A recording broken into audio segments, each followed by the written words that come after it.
फिर आपका laws of reflection.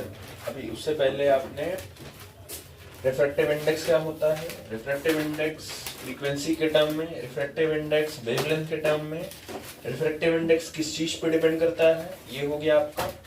बाकी कहाँ रिफ्रैक्शन नहीं हो सकता है, नॉर्मल इंसिडेंस पे और दोनों मीडियम पे सेम पर, ये हो गया आपका। नेक्स्ट है आपका लॉज ऑफ रिफ्लेक्शन। जैसे आपने वहाँ रिफ्लेक्शन में आपने दो लॉ पढ़ा था, जिनमें से आपने पहला लॉ बोला था कि जो द एंगल ऑफ इंसिडेंट होगा नॉर्मल से वो रिफ्लेक्टेड के इक्वल होगा, और दूसरा लॉ आपने बोला था कि एंगल नॉर्मल और रिफ्लेक्टेड तीनों एक ही पॉइंट पर एक ही प्लेन पर लाई करेंगे।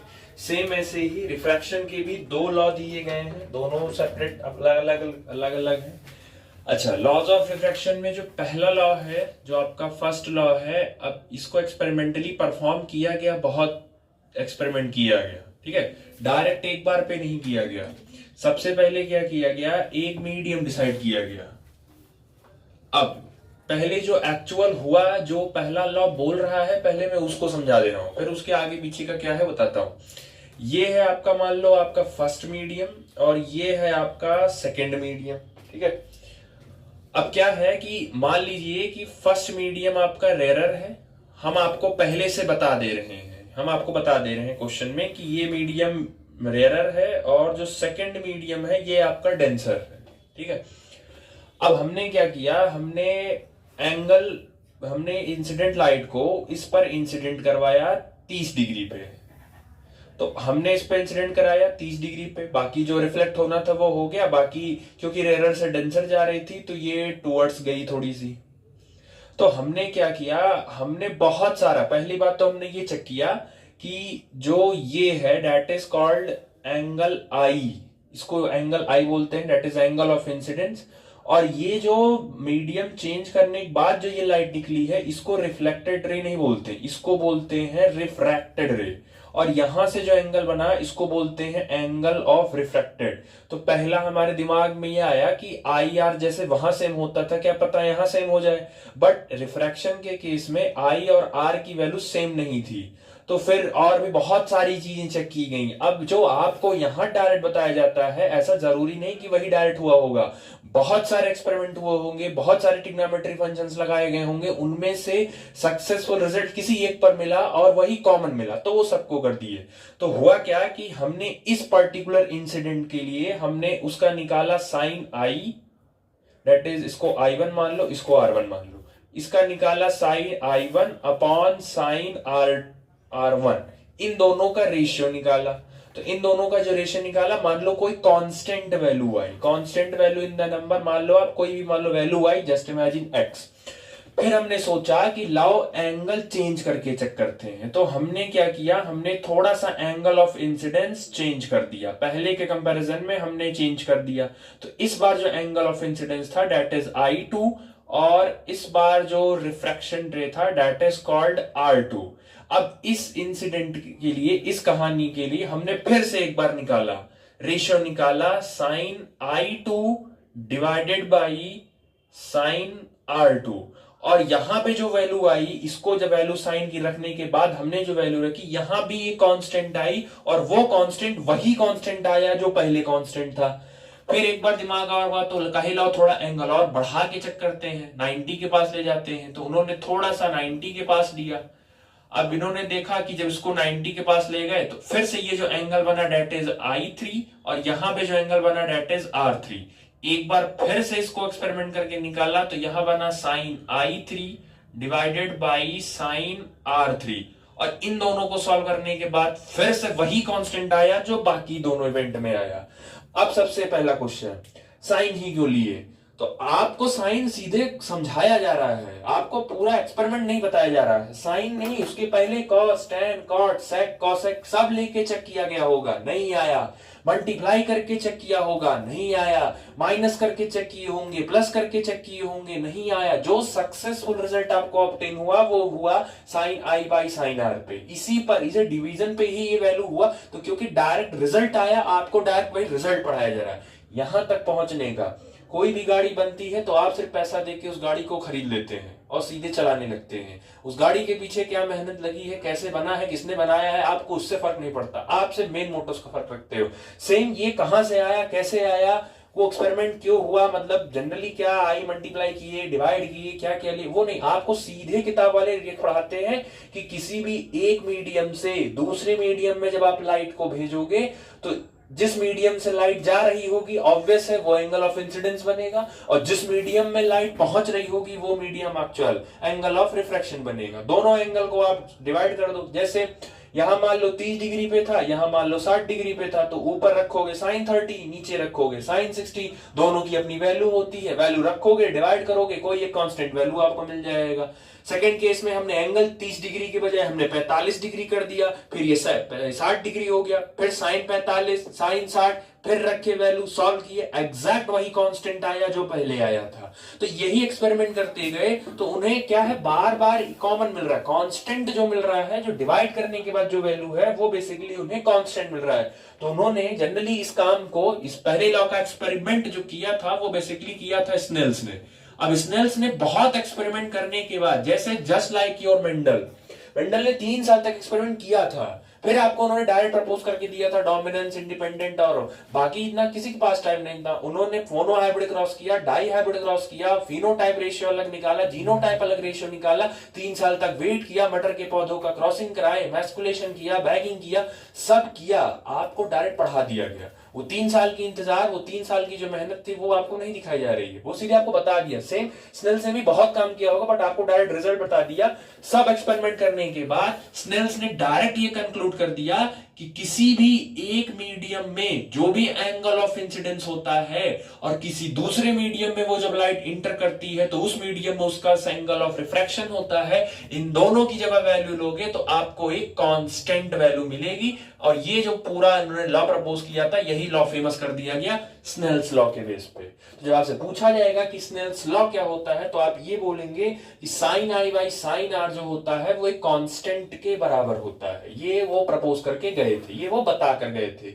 अब इसमें कुछ चीजें हैं कि ये हमेशा कांस्टेंट रहेगा या चेंज होगा कहीं। तो पहला क्वेश्चन, कांस्टेंट हर जगह नहीं रहेगा। तीनों एक्सपेरिमेंट करते समय मीडियम चेंज नहीं किया गया है, उसी मीडियम में आप लाइट को एयर से पानी के अंदर भेज रहे हैं। तो एक बार 30 डिग्री पे भेजे हो, एक बार 40 डिग्री में भेज रहे हो, एक बार 60 डिग्री भेज रहे हो, एक बार 70 डिग्री, इन 4 एक्सपेरिमेंट में आपने मीडियम नहीं, लाइट अभी भी एयर से पानी में ही जा रहा है। जब तक मीडियम चेंज नहीं होगा तब तक ये वैल्यू कांस्टेंट ही मिलेगी। तुम चाहे इसको कितना भी एंगल इसका कम कर दो या इसका एंगल कितना भी बढ़ा दो, इन दोनों मीडियम का जो कांस्टेंट रेशियो होगा वो हमेशा कांस्टेंट मिलेगा जब तक मीडियम आप नहीं चेंज करेंगे। समझ आया?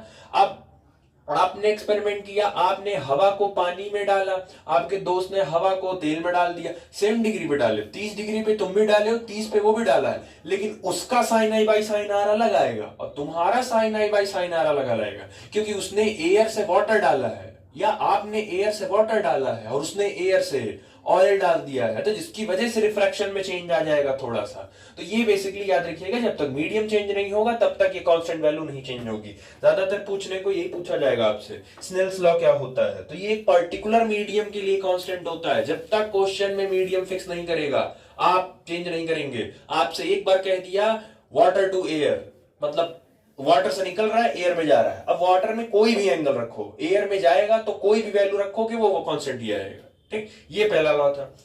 दूसरा, the incident ray, refracted ray and normal all lie in the same plane as it is. तीनों के तीनों सेम प्लेन पे ही एग्जिस्ट करते हैं, जो ऐसे आपका रिफ्लेक्शन में एग्जिस्ट करता था। ठीक, उसके बाद इस कांस्टेंट की वैल्यू को ध्यान से ऑब्जर्व किया गया। तो इस कांस्टेंट की वैल्यू को जब ऑब्जर्व किया गया तो इसमें एक चीज मिला, हमने चेक किया, हमने पहले एयर से वाटर में भेजा लाइट को अलग अलग एंगल पे, फिर हमने उसका साइन का रेशियो निकाला, सबकी वैल्यू सेम आई। फिर हमने कहा ऑयल लेते हैं, तो एयर लिया और डेंसर की जगह ऑयल लिया, फिर उसके बाद फिर से एंगल किया, 4 बार एक्सपेरिमेंट किया, सब में सेम आ गया। फिर जब हमने उस कांस्टेंट की वैल्यू देखी तो अनफॉर्चुनेटली उस कांस्टेंट की जो वैल्यू होती है, इस कांस्टेंट की जो वैल्यू होती है वो आपके डेंसर मीडियम के रिफ्रैक्टिव इंडेक्स के बराबर हो जाती थी हर बार। तो इसको फिर थोड़ा सा मॉडिफाई किया गया और ये बोला गया कि the angle of incidence that is sine i divided by sine r is equal to refractive index of second medium with respect to first medium. ये स्नेल्स लॉ नहीं है, या कुछ किताबों में इसको डायरेक्ट वो लिखेंगे sine i divided by sine r is equal to refractive index. आपसे अगर पूछा स्नेल्स लॉ और आप अगर ये लिख के आए कि sine i by sine r is equal to refractive index, तो वो गलत है। स्नेल्स लॉ ये नहीं है, स्नेल्स लॉ वो है sine i by sine r constant है। वो इस स्नेल्स लॉ को मॉडिफाई किया गया है in terms of refractive index. Value को, उस कांस्टेंट को जब ध्यान से ऑब्जर्व किया गया तो एक्चुअल हर बार वो जो कांस्टेंट आता था वो उस मीडियम के जो डेंसर का रिफ्रैक्टिव इंडेक्स होता था, हर बार वैल्यू वही आती थी। तो बाद में इस कांस्टेंट को हटाया गया और वहां पे सीधे सीधे लिख दिया sine i by sine r is equal to refractive index of denser medium. हमेशा डेंसर मीडियम के बराबर आएगा, रेयर के नहीं आएगा। तो ये क्रॉस है जो आपसे पूछा जाएगा, ठीक।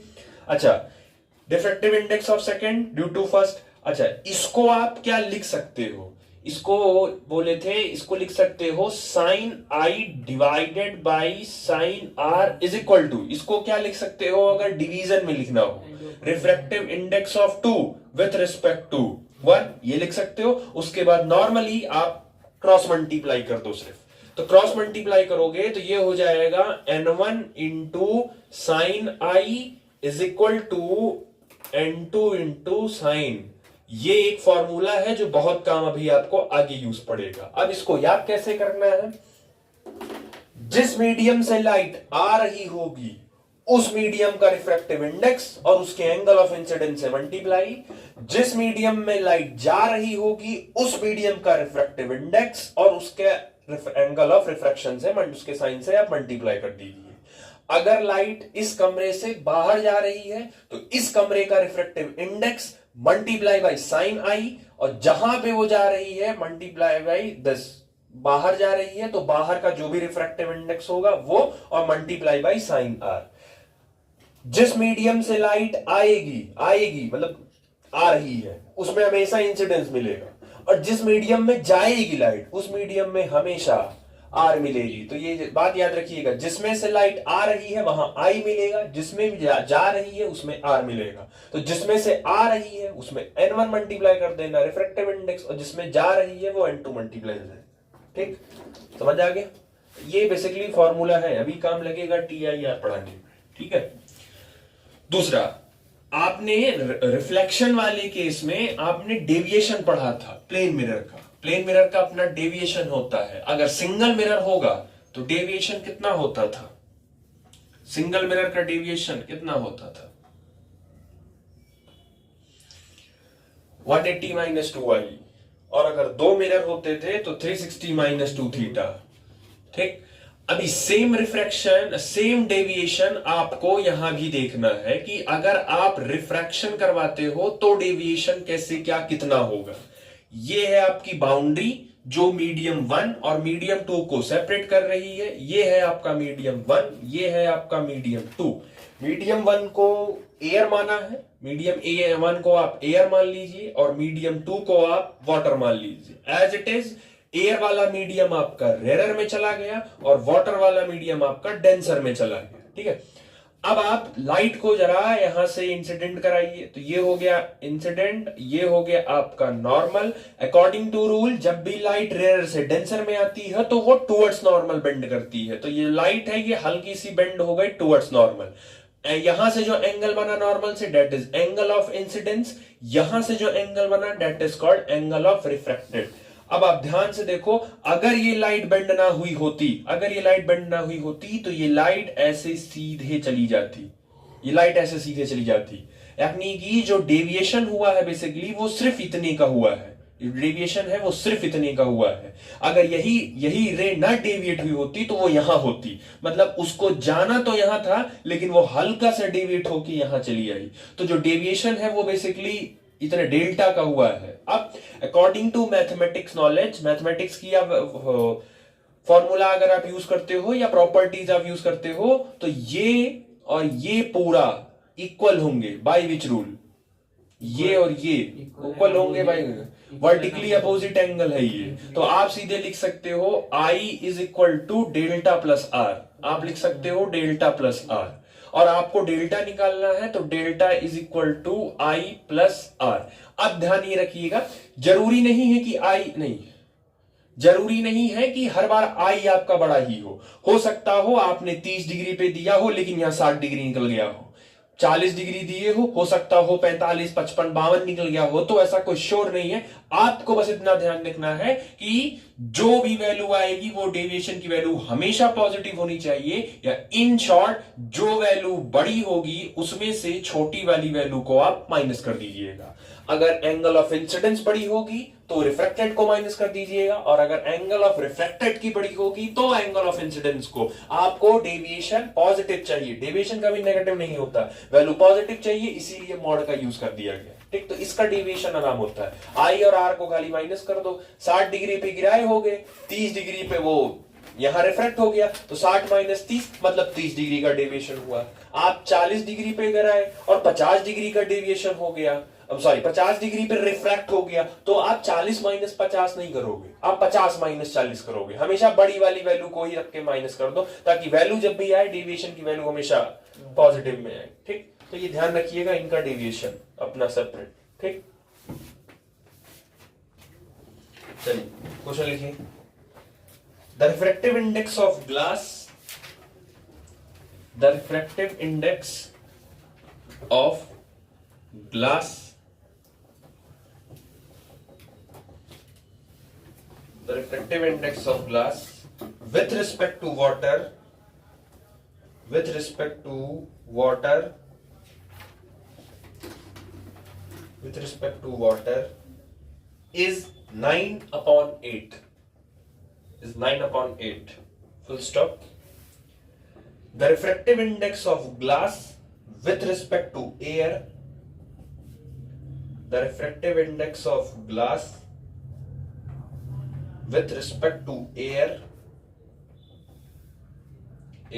is 3/2, is 3/2, full stop.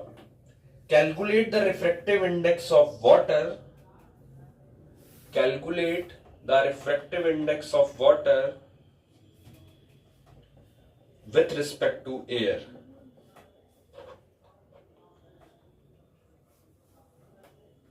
Calculate the refractive index of water with respect to air. चलिए इसको पहले लिखना सीखिए। एक्चुअली ये कैसे क्या रहे हैं, आपसे बोले हैं the refractive index of glass with respect to water, refractive index of glass with respect to water is equal to 9/8। ठीक, तो ये हो गया 9/8। दूसरा आपसे कह रहे हैं refractive index of glass, refractive index of glass with respect to air is equal to, ये आपको दिए हैं 3/2। आपसे पूछ रहे हैं कि calculate the refractive index of air, refractive index of water, sorry refractive index of water with respect to air, ये आपसे वो पूछ रहे हैं, ये चीजें पूछ रहे हैं। तो बैक में जाइए, इसको आप क्या लिख सकते हैं, इसको आप लिख सकते हैं refractive index of glass with respect to water that is 9/8। Same ऐसे ही इसको आप लिख सकते हैं refractive index of glass with respect to air is equal to 3/2, ये हो गया। और इसको लिख सकते हो refractive index of water with respect to air, यही आपसे वो पूछे हैं। अब इसमें से नॉर्मल बस आपका बेसिक है, नॉर्मल आपको मैथमेटिक्स है। आपको वाटर ऊपर चाहिए, आपको ये दो दिया है और एयर नीचे चाहिए। अब आप ऐसा सोचो कि हमको वाटर ऊपर चाहिए, मतलब ये ऊपर चाहिए और एयर नीचे चाहिए, तो दो काम कर सकते हैं आप, दो काम कर सकते हो आप। ऐसा करो कि ये जो इक्वेशन दी है ये, और ये जो इक्वेशन दी है वन, पेपर में कंफ्यूजन होती है, बच्चों को अक्सर कंफ्यूजन होती है इस टाइप के क्वेश्चन में। आप दोनों करके चेक कर लेना, बस लिखने आना चाहिए, दोनों करके एक बार चेक कर लो। एक बार क्या करो, 1 को 2 से डिवाइड कर दो, one equation divided by two, एक बार ये कर दो और एक बार आप क्या कर दो, टू को वन से डिवाइड कर दो, उसके बाद दोनों को अलग अलग लिखो, देखो कौन सा सेटिस्फाई हो रहा है। वन को लिखोगे तो refractive index of glass with respect to water is equal to 9/8 divided by, second हो गया refractive index of glass with respect to air, that is ये हो गया 3/2। अब इतना तो पता है, ये नीचे वाला जो टर्म है ये रिवर्स होके ऊपर हो जाता है, तो ऊपर वाले में तो कोई चेंज नहीं होगा। तो refractive index of glass with respect to water multiply, ये क्योंकि ऊपर जाएगा, तो जब ये ऊपर जाएगा तो refractive index of air divided by refractive index of glass, और इसकी वैल्यू तो पहले से ही है 9/8, और पड़ोसी की वैल्यू आप रिवर्स कर दो, ये हो जाएगा 2/3।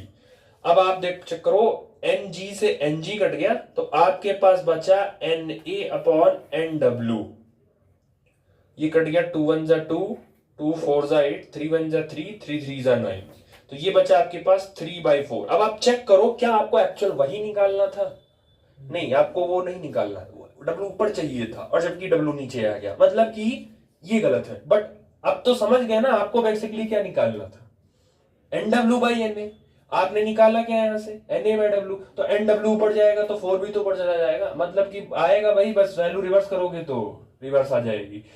एक बार 1 को 2 से डिवाइड किए, एक बार 2 को 1 से डिवाइड कर लो, ये वाली चीज नीचे कर दो, वो वाली ऊपर कर दो, तो ये इसको जब डिवाइड करोगे तो सेकंड हो जाएगा n g upon n a, इसकी वैल्यू है आपकी 3/2 डिवाइडेड बाई ए से डिवाइड करो तो ये हो जाएगा n g divided by n डब्ल्यू, और इसकी वैल्यू अपनी दी है 9/8, फिर से रिवर्स कर दो भाई, तो n g divided by n a multiply, ये ऊपर जाएगा, तो एन डब्ल्यू divided by n g is equal to 3/2 multiply by 8/9, 2 4 जा 3 3 जा, तो ये आप, और एन जी से एन जी कट गया तो ये बचा आपके पास एन डब्ल्यू upon n a is equal to, ये बचा 4/3। एक्चुअल आपको यही निकालना था, देखो वैल्यू आई वही, बस रिवर्स कर दो, तो आप चाहो कोई भी एक निकाल, जैसे ये निकाल दो और फिर आप लास्ट में इसी को नीचे एक लाइन लिख दो कि reversing the value we can get n डब्ल्यू बाई एन ए। मैंने तरीका बताया, अगर कंफ्यूज हो जाओगे पेपर में तो दोनों करके चेक कर लेना, नहीं तो कोई एक, कम से कम ये पता होना चाहिए यहां वाला, तभी तो कंपेयर करके बता पाओगे कि सही निकाल रहे हो कि उल्टा निकाल रहे हो। अब यहां से हमको पता था तो हमने यहां से कंपेयर कर लिया कि एक्चुअल उल्टा निकाले हैं, बस कुछ नहीं करना, इसी को रिवर्स कर दो, तो एक लाइन नीचे लिख दो, hence reversing the value we can get n डब्ल्यू बाई एन ए। अगर आता होगा तो एक ही बार में कर ले जाओगे। चलिए नेक्स्ट एक्सपेरिमेंट चेक करो। एक्सपेरिमेंट देखो, हमने क्या है, दो मीडियम लिया, एक मीडियम रेयर लिया, रेयरर वाले मीडियम का रिफ्रैक्टिव इंडेक्स N2 बोला है, और एक मीडियम लिया डेंसर N1। अब ये सब चीजें थोड़ा सा माइंड सेट रखो, जरूरी नहीं है कि N2 हमेशा डेंसर ही बनेगा, N1 हमेशा रेयरर ही बनेगा, इट्स डिपेंड ऑन क्वेश्चन, वो कुछ भी कर सकता है, आप रट के नहीं जाएंगे N1 हमेशा रेयरर के लिए होगा या N2 हमेशा डेंसर के लिए, वो कुछ भी कर सकते हैं। तो आप इनसे बस आपको इतना पता होना चाहिए कि एक रेयरर होता है, एक डेंसर होता है, डेंसर की रिफ्रैक्टिव इंडेक्स ज्यादा होती है और रेयरर की रिफ्रैक्टिव इंडेक्स कम होती है, जो वैल्यू बड़ी होगी वो डेंसर की बन जाएगी, जो वैल्यू छोटी होगी वो रेयरर की बन जाएगी, जब तक कि कोई अप्रोप्रिएट वैल्यू ना दिया हो। हमने एक दो मीडियम लिया और हमने इसको 2-3 बार एक्सपेरिमेंट, बहुत बार एक्सपेरिमेंट किया और एक चीज देखा, हमने क्या किया, एक एक लाइन का इंपॉर्टेंस है इस टॉपिक में, और जहां जितना आगे जाएगा, हमने क्या है, सबसे पहले लाइट को डेंसर मीडियम से भेजा, पॉइंट नंबर 1 यही याद करना है, सबसे पहले लाइट को डेंसर से भेजे हैं। अभी तक लाइट आपका हर बार जितने एक्सपेरिमेंट करके दिखाए सब में रेयर से आ रहा था, इस बार लाइट डेंसर से जाएगी, तो जब डेंसर से रेयर में जाएगी तो जो लाइट है, रिफ्रैक्टेड लाइट है, वो away normal towards normal, away normal होगी, क्योंकि डेंसर से रेयर जा रही है तो वो दूर भागेगी थोड़ा सा, ये हो गया आर, ये हो गया फर्स्ट केस। हमने क्या सोचा, आई की वैल्यू थोड़ी बढ़ा के चेक करते हैं, तो आई की वैल्यू हमने थोड़ी सी और बढ़ाई, तो जब इसको जब और बढ़ाए तो ये थोड़ा सा और नीचे गया, ये आया आई की वैल्यू हमने और बढ़ाई। ये था आपका सेकंड एक्सपेरिमेंट। हमने क्या किया, आई की फिर और एक बार वैल्यू बढ़ाई, और जब हमने आई की वैल्यू बढ़ाई तो एक्चुअल आई जो रिफ्रैक्शन था वो इसी लाइन पे आ गया, इसी पे। और इस बार जो नॉर्मल से एंगल बना वो क्या बना, 90 डिग्री। फिर हमने कहा कि थोड़ा और आई बढ़ाते हैं, तो एक बार और आई बढ़ाया, तो इस बार आई बढ़ाने पे वो उसी मीडियम में लाइट रिफ्रैक्ट होके वापस चली आई।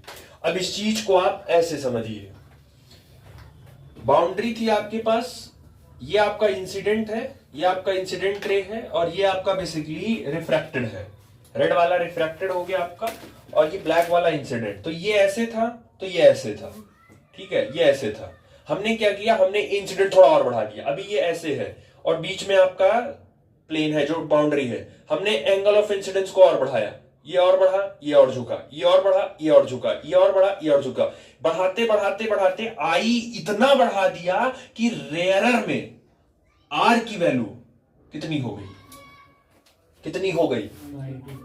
तो डेंसर मीडियम के अंदर आई की वो वैल्यू जिसमें रेयरर में आर की वैल्यू 90 हो जाए, वो एंगल कहलाता है क्रिटिकल एंगल। डेंसर मीडियम में आई की वो वैल्यू जिसमें रेयरर मीडियम में आर की वैल्यू 90 हो जाए, जिस आई की वैल्यू पर आर 90 हो गया, जिस एंगल ऑफ इंसिडेंस की वैल्यू जिस एंगल ऑफ इंसिडेंस की वैल्यू पर एंगल ऑफ रिफ्रैक्शन की वैल्यू 90 हो जाएगी, वो वैल्यू कहलाएगी क्रिटिकल एंगल।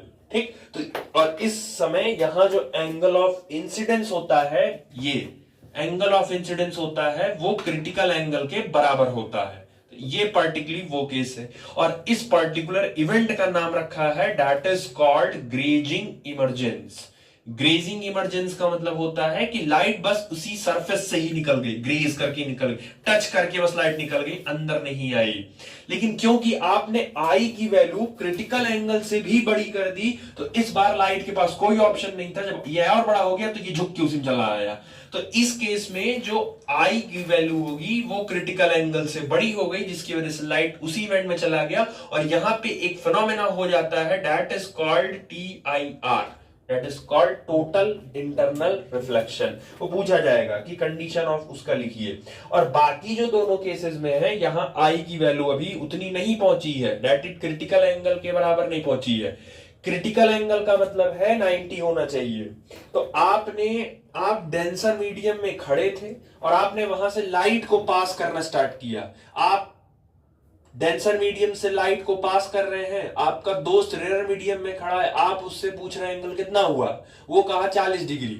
आपने थोड़ा आई और बढ़ाया, फिर पूछे कितना हुआ, वो कहा 60 डिग्री। आपने आई थोड़ा और बढ़ाया, वो कहा 80 डिग्री। आपने थोड़ा और आई बढ़ाया, उसने कहा 90 डिग्री। कहा रोक दो उसी पे। तो आप जिस आई पर आर की वैल्यू 90 हो जाएगी, वही एंगल कहलाता है क्रिटिकल एंगल। उस फेनोमेना को बोलते हैं ग्रेजिंग इमर्जेंस। और बाकी जो पहला दूसरा फेनोमेना है, यहां रिफ्रैक्शन हुआ है, तो ये फेनोमेना उसके नाम याद रखिएगा।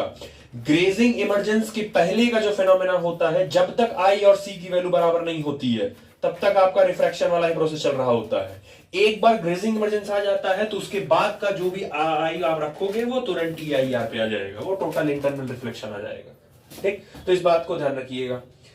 दूसरा कि होता क्या है, नाम क्यों पड़ा है टोटल इंटरनल रिफ्लेक्शन, उसके पीछे एक रीजन ये है।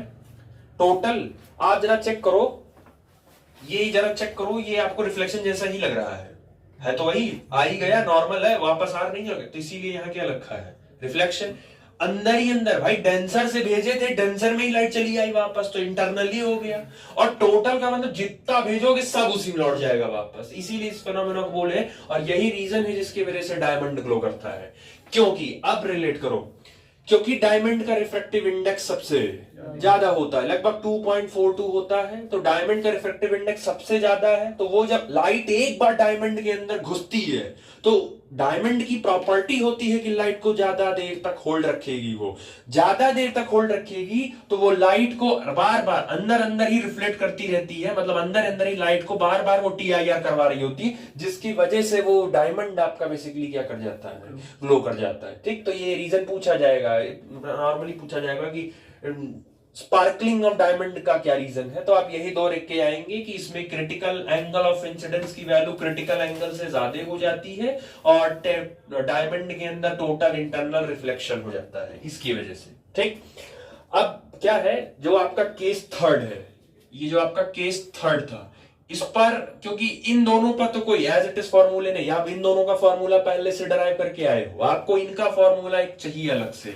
तो अभी आपने थोड़ी देर पहले जो फॉर्मूला डराइव किया था, अभी थोड़ी देर पहले आपने कहा था कि जिस एंगल ऑफ इंसिडेंस और उस मीडियम का रिफ्रैक्टिव इंडेक्स मल्टीप्लाई करो जरा, लाइट किधर से आ रही है, इधर से, तो जिधर से आ रही है उस मीडियम का refractive index that is N1 multiply by उस मीडियम के साइन आई से, तो multiply by sine into i is equal to जिस मीडियम में लाइट जा रही है तो उस मीडियम का रिफ्रैक्टिव इंडेक्स है आपका N2 और बाकी जिसमें जा रहा है ये है आपका साइन R।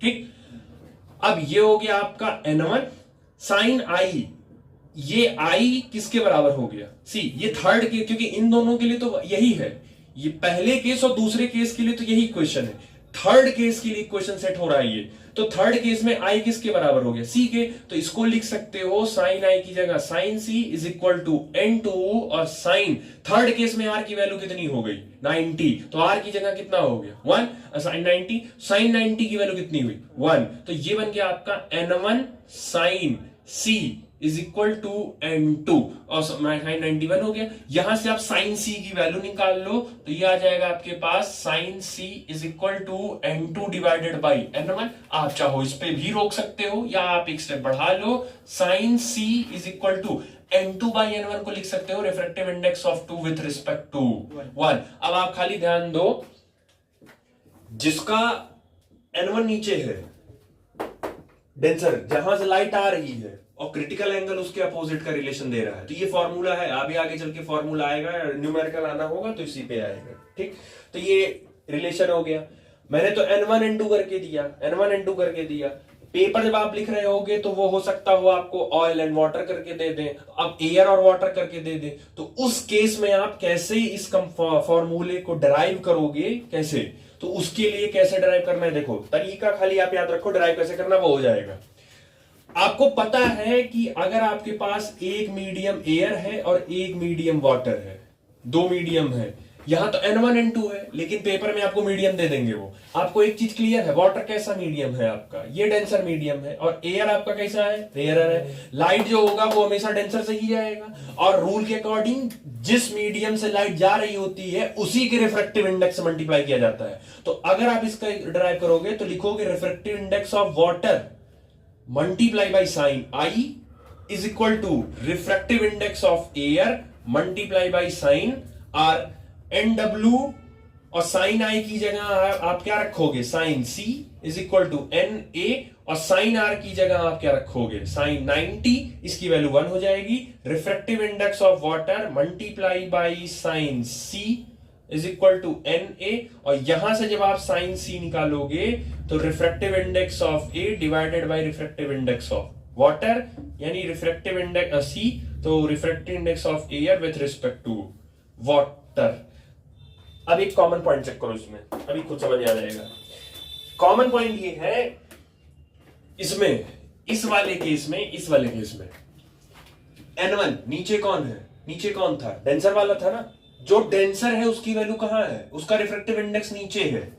जो डेंसर है देखो उसका रिफ्रैक्टिव इंडेक्स नीचे है, और जो रेयरर है उसका रिफ्रैक्टिव इंडेक्स ऊपर है। तो आपको बार बार इसको नहीं डराइव करना है कि आप क्वेश्चन के सामने जो आएगा आप बार बार इतना बड़ा डराइव करो, आप सीधे दिमाग में रखो जिसका रिफ्रैक्टिव इंडेक्स ज्यादा होगा वो डिनोमिनेटर में जाएगा। जैसे दूसरा केस, मान लो आपके सामने वाटर है और एक आपके पास ऑयल है।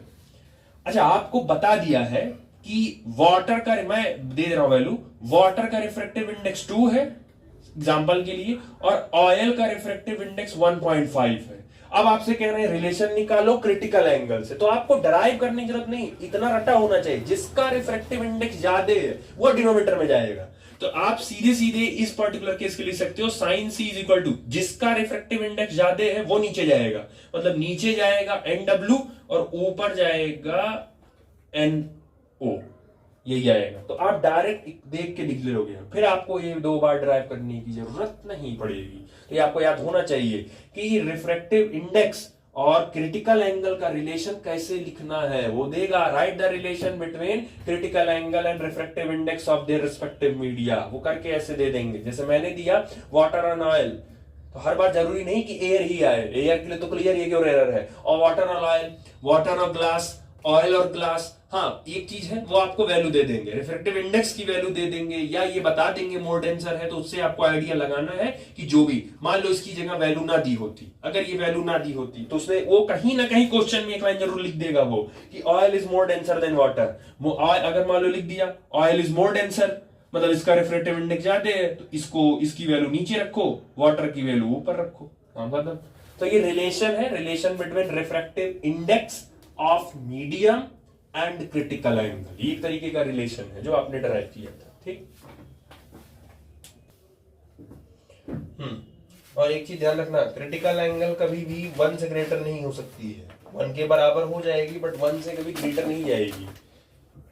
उसके पीछे का रीजन है, आपने कहा sine c is equal to refractive, अब मैं बोल दे रहा हूं, refractive index of rarer medium divided by refractive index of denser medium. समझिए इस बात को, कहा क्रिटिकल एंगल कभी भी 1 से ग्रेटर नहीं होगी, और साइन के साथ ये जो सी लगा है इसी को आपने क्रिटिकल एंगल बोला है। ये कह रहा है कि ये कभी 1 से बड़ा नहीं होगा, क्यों नहीं होगा?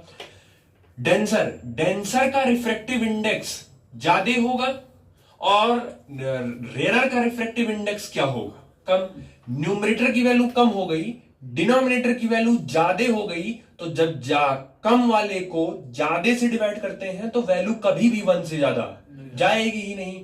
आपके पास 5/10 है, तो इसको डिवाइड करोगे तो 1 से नीचे ही रह जाएगी वो, और क्योंकि और रिलेशन यही है, तो ऐसा कभी चांस हो ही नहीं सकता है कि सी क्रिटिकल एंगल की वैल्यू 1 से बड़ी हो जाए, हमेशा बराबर हो सकती है। दोनों का अगर रिफ्रैक्टिव इंडेक्स बराबर हो गया, दोनों का बराबर होगा, तो कट की वैल्यू कितनी हो गई? तो 1 तो हो सकती है, लेकिन 1 से कभी बड़ी नहीं हो सकती है, वो ध्यान रखिएगा। आपसे पूछा जाएगा पेपर में, why critical angle can never be greater than 1, critical angle क्यों 1 से बड़ा नहीं हो सकता है? तो वो उसके लिए फिर आपको ये formula, we know that the formula of critical angle to the refractive index is this. पहले फॉर्मूला लिखिए, उसके बाद बॉक्स बनाइए, फिर नीचे एक्सप्लेन करिए। Because the refractive index of denser medium is quite greater than refractive index of rarer medium, if we divide smaller to higher value, then the value always comes to less than 1. Hence we can say that the critical angle can never be greater than 1. बाकी इतना लिख के इतना explain कर दोगे तो छोड़ने से अच्छा है वो दे देगा, 2 नहीं देगा, 1.5 दे देगा आपको, ठीक है, उतना सफिशिएंट एक्सप्लेनेशन आपको मिल जाएगा, ठीक। तो ये ध्यान रखिएगा। बाकी टोटल इंटरनल रिफ्लेक्शन डेफिनेशन है, चांसेस है, इंटरनल उसके डेफिनेशन आपसे पूछी जा सकती है, डेफिनेशन याद कर लीजिएगा। डेंसर मीडियम में एंगल ऑफ इंसिडेंस की वैल्यू जब क्रिटिकल एंगल से बड़ी हो जाती है, तो उस समय जो प्रोसेस परफॉर्म होता है that is called total internal reflection. एक ये, दूसरा कंडीशन पूछेंगे कि किस कंडीशन पर TIR होगा। तो पहली कंडीशन यही है कि लाइट जब भी ट्रेवल करेगी हमेशा डेंसर से रेरर जानी चाहिए, तभी TIR करा पाओगे। और दूसरा, एंगल ऑफ इंसिडेंस की वैल्यू क्रिटिकल एंगल से हमेशा बड़ी होनी चाहिए। अगर छोटी हो गई, अगर बराबर हो गई तो ग्रेजिंग इमरजेंस हो जाएगा, और अगर छोटी हो गई तब तो रिफ्रैक्शन ही होगा, तब वहां आप TIR नहीं करा पाओगे, ठीक। नीचे वही लिखे हो, फिगर बना के फिर से वही एक्सप्लेन किए हो कि if I is greater than critical angle then TIR occur, as it is I और R वो इक्वल ही होगा, रिफ्लेक्शन रूल, क्योंकि TIR हो गया, इंटरनल रिफ्लेक्शन जब हो गया तब फिर जहां रिफ्लेक्शन हुआ वहां IR वाला रूल फॉलो करने लगेगा, ठीक। एक चीज और, जैसे ये फॉर्मूला आपने लिखा sine R upon sine rarer upon denser, अगर क्वेश्चन में रेरर कह रहा है कि वो एयर है, अगर वो कह दिए कि एयर है, तब तो ऊपर वाली वैल्यू ऐसे ही क्लियर हो गई। अगर एयर है तो एयर का रिफ्रैक्टिव इंडेक्स 1 होता है, तो ये फॉर्मूला हो जाएगा 1 ND। जब तक कि दोनों मीडियम क्लियर नहीं होगा तब तक आप NR/ND N1/N2 ही लिखेंगे। अगर एक भी उसमें क्लियर हो गया कि हाँ रेयर वाला एयर है, तो फिर आप उसकी जगह 1 लिख के चढ़िए। आपको नहीं, आपने पूरा क्वेश्चन पढ़ डाला पेपर का, बट आपको क्लियर नहीं हो रहा कि कौन सा मीडियम है, तो कुछ नहीं, आप सीधे सीधे लिखो sin C is equal to N1/N2। लेकिन इतना लिख के आओगे तो फिर लेकिन आपको फिर वहां लिखना पड़ेगा नीचे where N2 is equal to refractive index of denser medium लिखना पड़ेगा, और N1 is equal to refractive index of rare medium. क्योंकि एग्जामिनर को नहीं पता है ना आपने N1 को रेयर मानना है कि आपने N2, तो नीचे आपको शो ऑफ भी करना पड़ेगा कि हाँ N2। हो सकता हो आप ये लिख के आए हो और आपका ही पड़ोसी वो इसी को N2/N1 लिख के आया हो, और दोनों लोग यही लिख के नीचे लाए हो कि अब वो किसका सही माने। N1 भी बन, क्योंकि सिंबल तो डिनोट के लिए फिक्स नहीं किया गया है ना कि डेंसर के लिए हमेशा N1 ही लेना है और डेंसर के लिए हमेशा N2 ही लेना है, सिंबल तो फिक्स नहीं हुआ है, तो कोई कुछ भी लिख सकता है। हम N1 लिख दिया, आप N2 लिख के चले आए, तो आप मान लीजिए हम ये लिखे, हमने ये लिखा sin C is equal to N2/N1, तो हम फिर नीचे लिखेंगे where N1 is equal to refractive index of denser medium, ताकि जब हम पढ़े, एग्जामिनर पढ़े, तो उसको पता रहे N1 किसका रिफ्रैक्टिव इंडेक्स है, डेंसर मीडियम का।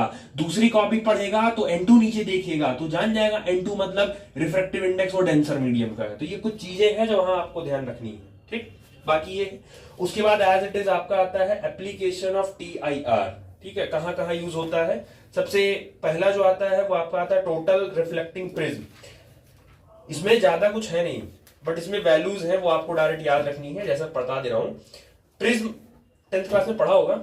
प्रिज्म क्या होता है, एक राइट एंगल आइसोसेलेस ट्रायंगल होता है, ठीक है, जो रिफ्रैक्शन जो TIR को परफॉर्म करवाता है, बहुत अच्छे से करवाता है वो। ये जो प्रिज्म होता है ये नॉर्मल शीशा नहीं होता है, ये क्राउन ग्लास होता है। ये जो घरों में लोग खिड़कियों में शीशा लगवाते हैं, this is a glass, normal glass नहीं है। आप चेक कर लो, बहुत सारे ग्लास शीशे ऐसे आते हैं जिनके आर पार आप देख सकते हैं, जैसे गाड़ियों का शीशा विंडशील्ड लगा होता है, आप आर पार देख सकते हैं। बहुत सारे शीशे आते होते हैं एक तरफा ही होता है, उधर वाला इधर देख लेगा लेकिन इधर वाला उधर नहीं देख पाएगा, ये भी शीशा होता है। और एक जो आपका मिरर होता ही होता है, एक तरफ से प्लेन ही रहता है। ऐसे ही कई सारे शीशे मिरर्स आते हैं, ग्लास आते हैं, उनमें से एक शीशा होता है क्राउन ग्लास। प्रिज्म जो बनता है, प्रिज्म जिस ग्लास का बनता है वो होता है बेसिकली क्राउन ग्लास, जिसका रिफ्रैक्टिव इंडेक्स होता है 1.5 या 3/2। पूछा जाएगा कि what is the refractive index of crown glass, ठीक, अभी वो चला जाएगा वो, ठीक। और दो ही चीज पूछी जाएगी, क्राउन ग्लास की रिफ्रैक्टिव इंडेक्स कितनी होती है और क्राउन ग्लास का क्रिटिकल एंगल कितना होगा। क्राउन ग्लास का क्रिटिकल एंगल है 42 डिग्री, याद रखिए।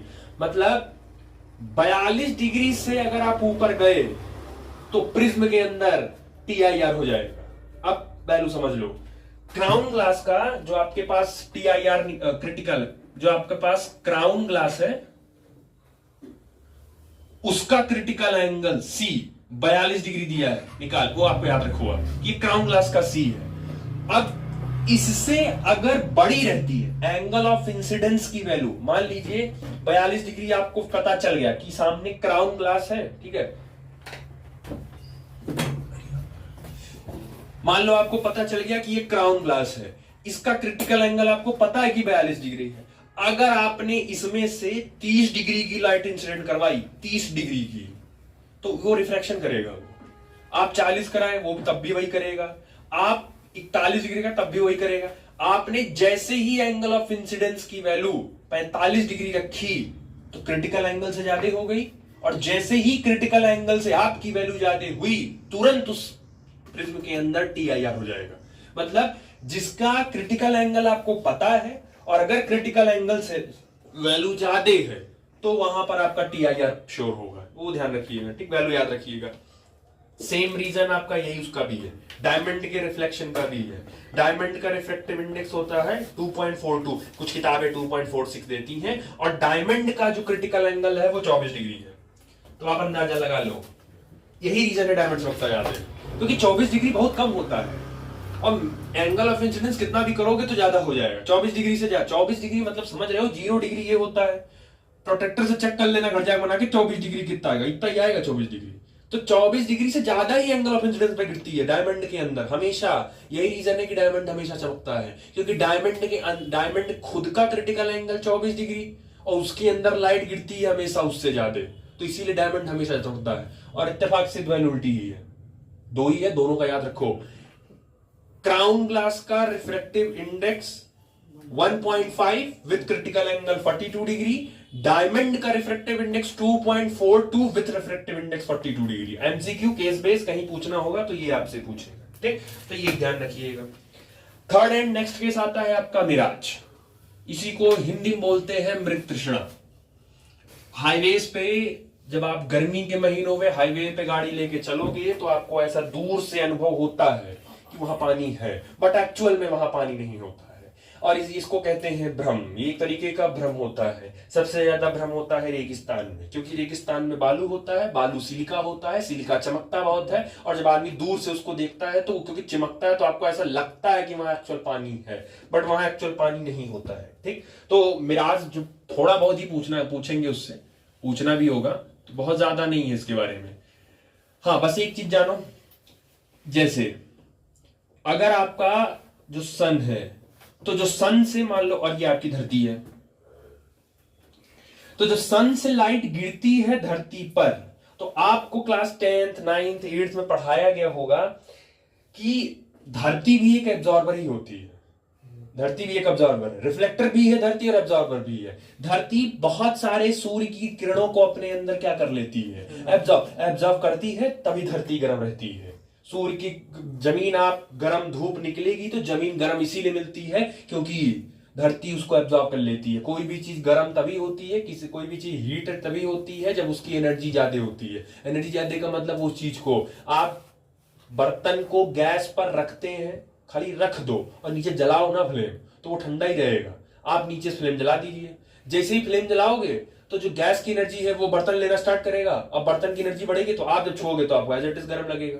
सूर्य की रोशनी जब गिरती है तो धरती आधी लाइट को तो एब्जॉर्ब कर लेता है और कुछ लाइट को वो वापस क्या कर देता है, रिफ्लेक्ट कर देता है। अब वो जब रिफ्लेक्ट करता है तो आपके सिस्टम में ब्लैंकेट लगी है, कौन सी, ओजोन लेयर, तो वो ओजोन लेयर की होने की वजह से जो सनलाइट रिफ्लेक्ट होके जाती है वो बाहर नहीं जा पाती है, वो अंदर ही रह जाती है, और इसीलिए धरती का टेम्परेचर बढ़ता जा रहा है। और इसी को आपने नाम दिया था ग्लोबल वार्मिंग, कि रिफ्लेक्ट होने के बाद जो रेज होती है वो बाहर नहीं जा पा रही होती है, इसी को ग्लोबल वार्मिंग बोलते हैं, ठीक। अब आप खुद सोचो, सूर्य की किरण जब धरती पड़ेगी तो धरती से अगर मैं थोड़ा सा ऊपर जाऊं, अगर ये आपका ग्राउंड है, मैं थोड़ा सा अगर ऊपर जाऊं, लमसम इतना अगर मैं ऊपर जाऊं, यहां तक के जो भी पार्टिकल होंगे, इस रेंज में आपके जो भी पार्टिकल आएंगे, उन सभी पार्टिकल्स की एनर्जी ज्यादा होगी कि कम, ज्यादा होगी, एनर्जी ज्यादा होगी। यहां तक के पार्टिकल्स की जो एनर्जी होगी वो ज्यादा होगी, मतलब यहां तक के जो एयर होगा वो हॉट होगा, गर्म होगा नीचे वाला। लेकिन उसके ऊपर जैसे उठोगे, ऊपर जैसे उठोगे यहां, तो फिर वहां पे थोड़ा सा जो एनर्जी होगी बेसिकली वो एनर्जी हो जाएगी डाउन। एनर्जी डाउन होने से वहां तक की जो हवा होगी वो एयर। इसका मतलब है जमीन से जितना ऊपर होते जाओगे, ग्राउंड लेवल से जितना ऊंचा होते जाओगे, उतनी ठंडी बढ़ती जाएगी, और मॉलिक्यूल्स का जो एनर्जी होती है वो कम होती है। इसीलिए तो पहाड़ों पे ठंडी पड़ती है, क्योंकि वो ग्राउंड लेवल से ऊपर होता है।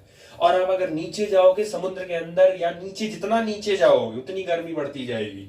तो जमीन के टच में जो मॉलिक्यूल्स होते हैं उनकी एनर्जी ज्यादा होती है, वहां का एयर हॉट होता है, और जो ऊपर होता है बेसिकली, जो ऊपर के मॉलिक्यूल्स होते हैं उनकी जो एनर्जी होती है वो बेसिकली क्या बोलते हैं, कोल्ड होती है। अब आप सोचो, अगर कोल्ड एयर है तो डेंसर होगा कि रेयर, अगर ठंडा है, अगर हॉट है एयर, अगर हॉट है तो हॉट एयर में एनर्जी ज्यादा होती है, एनर्जी मॉलिक्यूल्स की ज्यादा होगी, तो वो पास रहेंगे कि दूर, ऑब्वियस है दूर रहेंगे। और अगर मॉलिक्यूल दूर होंगे तो वो फिर कौन सा मीडियम बन गया, वो रेयर बन गया, ठीक। तो वो रेयर बन गया, इसका मतलब है जिन मॉलिक्यूल्स की एनर्जी ज्यादा होती है वो रेयर मीडियम होते हैं, और जिन मॉलिक्यूल्स की एनर्जी कम होती है वो बेसिकली, यानी जमीन से टच हुआ वाला जो एरिया है, जमीन से टच वाला एरिया बेसिकली वो आपका रेयर होता है, और जमीन से कुछ दूर ऊपर जब जाते हो तो वो मीडिया आपका डेंसर होता है। ठीक, इतना पहले रखो, फिर मिराज का क्या एक्चुअल कैसे दिखता कैसे है वो करवा रहे हैं। ठीक, चलो अभी क्या है कि आपने कहा कि जो जमीन से टच वाले कुछ रहेंगे वो उनके मॉलिक्यूल्स की काइनेटिक एनर्जी ज्यादा होगी, वो रेयर मीडियम होंगे, वहां का टेम्परेचर ज्यादा होगा। जो ऊपर रहेंगे वो डेंसर होंगे क्योंकि वहां का मॉलिक्यूल्स की एनर्जी कम होगी, वो डेंसर हो जाएंगे। ठीक है, अगर एक पेड़ है और एक आदमी रेगिस्तान में है तो उसको बेसिकली क्या अपियर हो रहा है, मान लो ये वो है बेसिकली आपका सिलिका है, बालू है आपका, तो उसको ऐसा लगता क्यों है, मिराज क्यों अपियर होता है। मान लो ये पेड़ का मतलब पेड़ बनाया नहीं, कट जाएगा अभी, पेड़ से रे निकलेगी हमारे अंदर से, हमारे ऊपर वाले से रे निकल दी है, तो एक रे मैंने ऊपर से निकाल दिया, एकदम पेड़ के सबसे अपर चोटी से मैंने रे निकाल दिया, क्योंकि लाइट जो आ रही है वो डेंसर से आ रही है, तो किस में जा रही है वो, तो डेंसर से रेयर में जो लाइट होती है वो अवे नॉर्मल भागती है, तो इधर भाग गई वो। उसके बाद फिर वो डेंसर से रेयर जाएगी तो फिर वो अवे भागेगी, फिर उसके बाद वो डेंसर से रेयर जाएगी तो वो फिर अवे भागेगी। तो बेसिकली क्या है एक्चुअल, अब आप डेविएशन चेक करो, एक्चुअल जो पेड़ की से जो लाइट निकली थी, पेड़ से जो रे निकले था वो एक्चुअल यही गिर जाना चाहिए था, बट वो डेविएट होते होते होते होते वो उतना दूर चला गया। अब आप क्या है, आप देख रहे होते हो दूर से, तो आप जब उसको दूर से देख रहे होते हो यहां से, तो अकॉर्डिंग टू रूल ये लाइट सरफेस पे गिरी, सरफेस पे गिरने के बाद वहां लगता है एंगल ऑफ रिफ्लेक्शन, वो रिफ्लेक्शन का रूल लगता है। तो जब रिफ्लेक्शन का रूल लगेगा तो यहां से लाइट ऐसे बेंड होगी कि नहीं बेंड होगी, रिफ्लेक्शन के रूल से। जब ये रिफ्लेक्शन के रूल से बेंड होगी और तुम यहीं बैठे हो तो तुम्हारी आंख में यही लाइट जाएगी, यही वाली लाइट तुम्हारे आंख में घुसेगी। ह्यूमन नेचर क्या करता है, जो लाइट उसकी आंख में जा रही है वो कुछ नहीं करता, उसी लाइट को बैक करके वो पीछे प्रोड्यूस कर देता है। तो ये जो लाइट आपकी आंख में गई है, आपकी आंख क्या करती है, इसी लाइट को पीछे प्रोड्यूस कर देती है, क्योंकि उसको इमेज बनाना है। तो एक्चुअल ये लाइट रे यहां से रही थी, यहां टकरा के गई, लेकिन आपकी आंख क्या करती है, उस रे को पीछे ले जाती है और इसका इमेज रिवर्स बनवाती है।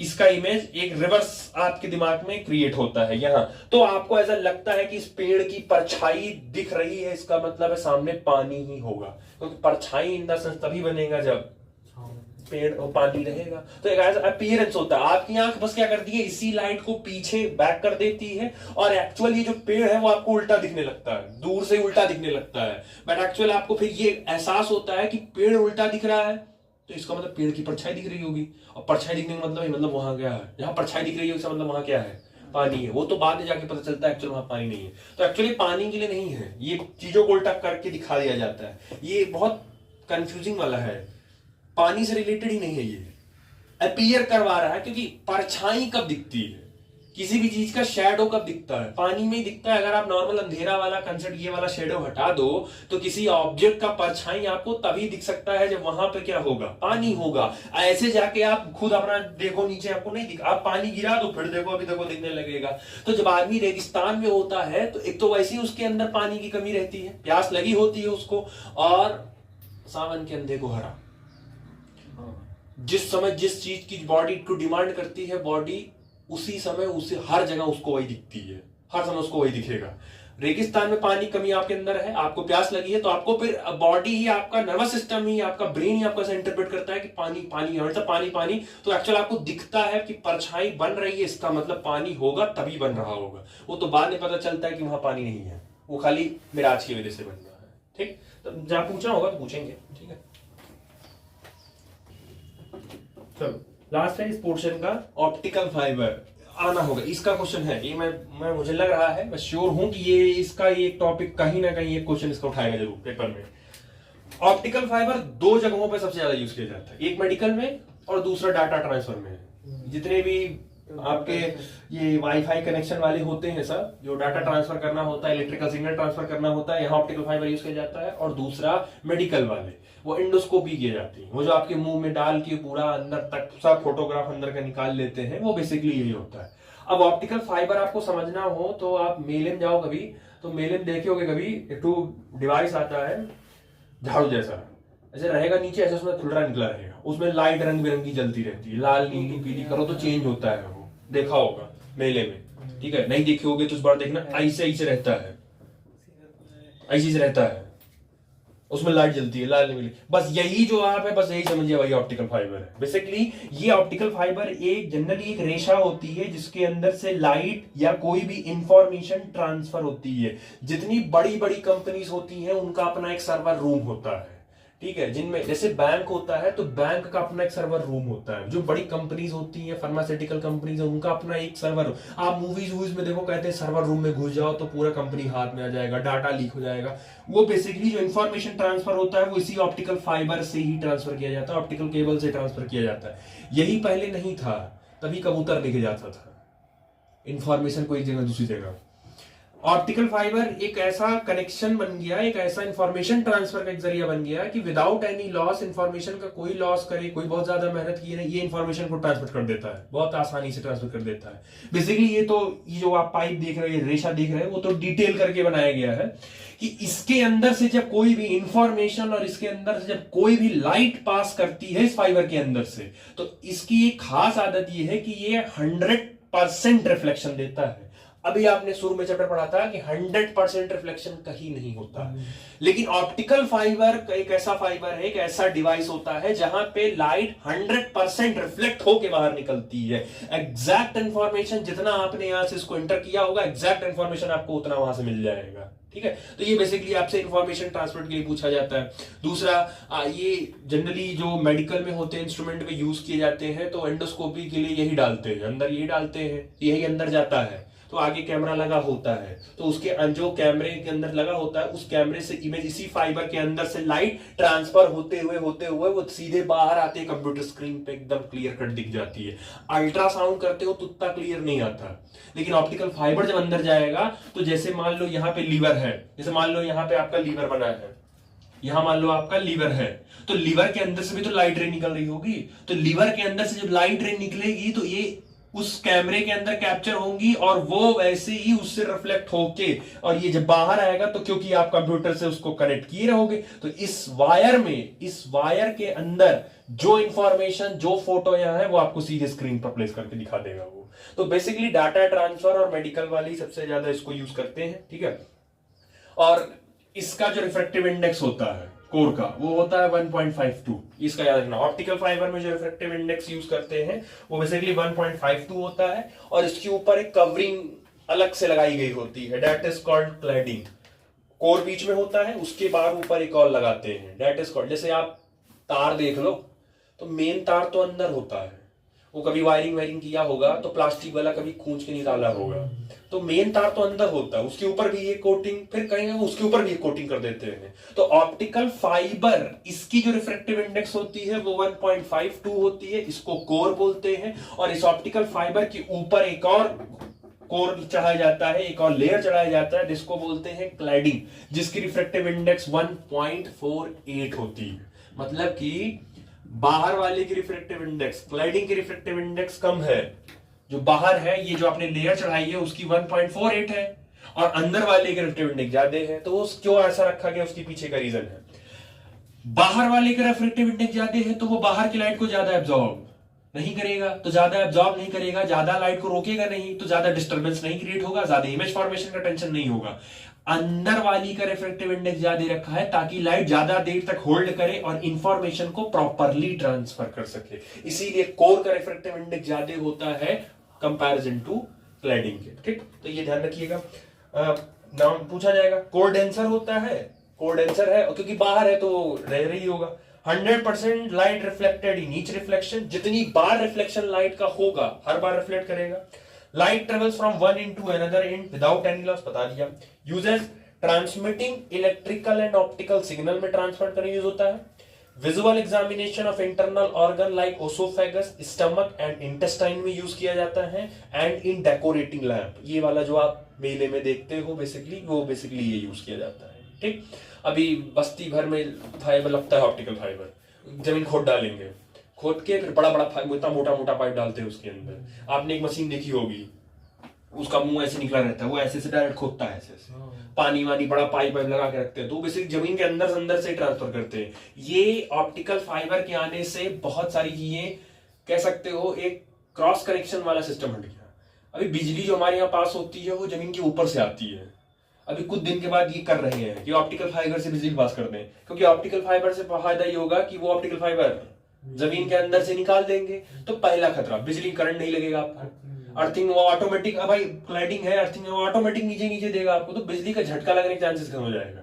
ऊपर का एरिया साफ हो जाएगा, सबसे प्रॉफिट, ऊपर का एरिया साफ हो जाएगा, ये जहां जो तार वार जलन रखता है वो साफ हो जाएगा। दूसरा, फ्रीक्वेंसी की लाइट रेज निकलती है, चिड़ियों को दिक्कत होती है, टावर और जो बनता है तो उससे लाइट रेज निकलती है, तो उससे दिक्कत होती है। तो एक तो वो भाई, आप जैसे आप जब गांव के एरिया में आप जाते होगे तो आप देखते हो कि गांव में खेतों में बहुत बड़ा सा टावर लगा है, खेत के बीचों बीच में बहुत बड़ा सा टावर है, उसमें से मोटा मोटा तार जा रहा है, वो बिजली पास की रही होती है वो, तो उससे दिक्कत करती है। वो भी एक प्रॉब्लम, ये एक लाइट रेज ही आपको इधर उधर फैलाती है जो प्रॉब्लम क्रिएट करती है। तो वो सबको हटा देगा, तो ऑप्टिकल फाइबर जमीन के अंदर से आपको पहुंचा देगा। बट अभी प्रेजेंटली अभी उसके लिए काम चल रहा है, अभी इलेक्ट्रिसिटी के लिए उतना नहीं किए हैं, बट जो डाटा इंफॉर्मेशन था बाकी सब चीजों के लिए हो गया, वो करनी है। अब कुछ दिनों के बाद आपको एक भी मोबाइल नेटवर्क नहीं मिलेगा, मोबाइल टावर नहीं मिलेगा कुछ दिन के बाद, ठीक है, टावर हट जाएगा सबके यहाँ से, वो ऑटोमेटिक ऑप्टिकल केबल ही कर देगा, सब ऑप्टिकल फाइबर ही सारा काम कर देगा, तो अब टावर हटा दिया जाएगा। अभी तो टाइम लगेगा उसमें, बट यही सब काम है इनका, ठीक है। तो ये आपका हो गया आज का।